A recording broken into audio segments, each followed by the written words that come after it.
তওবা করলে পিছনের সমস্ত গুনাহ মাফ হয়ে যায় এবং গুনাহসমূহ পুণ্যে পরিণত হয়ে যায় মর্মে কয়েকজন বিজ্ঞ আলেম মত প্রকাশ করেছেন। আমি তাদের একজনকে প্রশ্ন করেছিলাম যে বান্দার হক নষ্ট করার গুনাহও কি মাফ হয়ে যায় কিনা। তিনি উত্তরে বলেছিলেন যে সে কথাই বলা আছে সূরা ফুরকানের ৭৪ নম্বর, মাফ করবেন, সূরা ফুরকানের ৭০ নম্বর আয়াতে, এবং আমি নিজেও সেটা দেখেছি। দু একজনের কাছে আমি ব্যাখ্যা চাইলে তারা বলেছেন যে বান্দার হক নষ্টের ব্যাপারে প্রযোজ্য নয় কথাটি।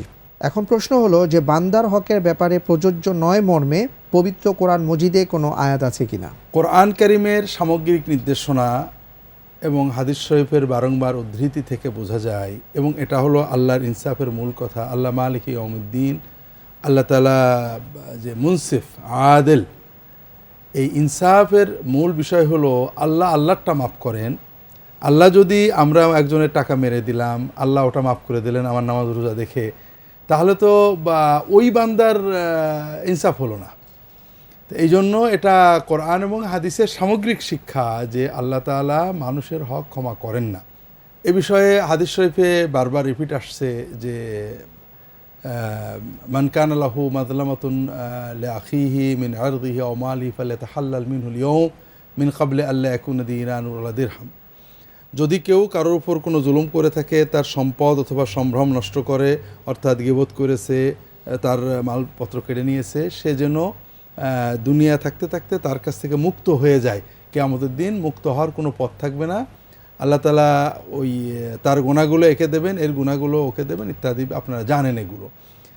সূরা ফুরকানের ৭৪ আয়াতে যেগুলো আসছে, ৭০ নম্বর আয়াতে যেগুলো আসছে, এটা হলো আল্লাহ বলেছেন মহাপাপগুলোর কথা। কতল করবে না, ব্যভিচার করবে না, মদ খাবে না। আল্লাহ তাআলা পড়েন যেটা আল্লাহ বললেন والذين يبيتون سجدا وقياما والذين يقولون ربنا اصرف عنا عذاب جهنم إن عذابها كان غراما إنها ساءت مستقرا ومقاما والذين إذا أنفقوا لم يسرفوا ولم يقتروا وكان بين ذلك قواما والذين لا يدعون مع الله إلها آخر ولا يقتلون النفس التي حرم الله إلا بالحق ولا يزنون ومن يفعل ذلك يلقى أثاما। এখানে তিনটে গুনার কথা আপনারা লক্ষ্য করেছেন, তিনটে গুনার কথা বলা হয়েছে। একটা হলো শিরক, এটা আল্লাহ তওবা করলে মাফ করেন, তওবা না করলে কখনো মাফ করেন না। আর একটা হলো কতল। কতলের বিষয়টা হলো যে অমুসলমান থাকা অবস্থায় যে সমস্ত কতল হয়, যে কতল উভয়ে পরস্পরকে কতল করতে চাচ্ছিল একজন একজনকে, এটা কঠিন পাপ। শরীয়তের বিচারে এই ধরনের যার মুসলমান হওয়ার পরে এটার জন্য অন্য ইসলাম গ্রহণ এবং তওবা ছাড়া আর কোনো তওবা থাকে না। আর মুসলমান হওয়ার পরে যিনি হত্যা করেন, এই হত্যার জন্য তার শরীয়তের ফয়সালা আছে, এই ফয়সালার বাইরে তার ক্ষমা হয় না। এটা আল্লাহ কোরআন কারীমে বলেছেন, ওমান ইয়াকতুল মুমিনান মুতাআম্মিদান ফাজাযাউহু জাহান্নামু খালিদান ফিহা ওয়া গাদিবাল্লাহু আলাইহি ওয়া লাআনাহু আ'আদ্দা লাহু আযাবান আযীমা। তো এই জন্য এটা কোরআনের সূরা নিসার ভিতরে আয়াত নাম্বার মনে নেই, সূরা পঞ্চম পারার বোধহয় মাঝামাঝি যে। তো এই জন্য আল্লাহ যে গুনাহগুলোকে ক্ষমা করে দেন সহজে, সেটা আল্লাহর সাথে সম্পর্কিত। যেমন ব্যভিচারের গুনাহ এখানে আল্লাহর হক, এখানে বান্দার হক নাকি। ধর্ষণ কিন্তু বান্দার এবং আল্লাহর হক। যদি কেউ ব্যভিচার করে এটা মহাপাপ, কিন্তু তারপরও আল্লাহ তাআলার কাছে ক্ষমা চাইলে সেই ক্ষমা চাওয়াটা যদি সেরকম মন থেকে হয়, আল্লাহ ইনশাআল্লাহ ক্ষমা করবেন।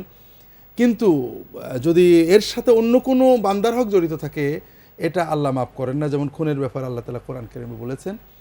এই জন্য আল্লাহ তওবা করলেই সকল পাপকে পুণ্যে পরিণত করেন, এটা সব ক্ষেত্রে নয়, কোনো কোনো ক্ষেত্রে তওবার মান অনুসারে। আর বান্দার হক ক্ষমা করেন, এটা হাদিস শরীফে বিভিন্নভাবে বলা হয়েছে। বিশেষ করে যে বান্দার হক লেনদেনের সাথে জড়িত থাকে, এগুলো আল্লাহ ক্ষমা করেন না।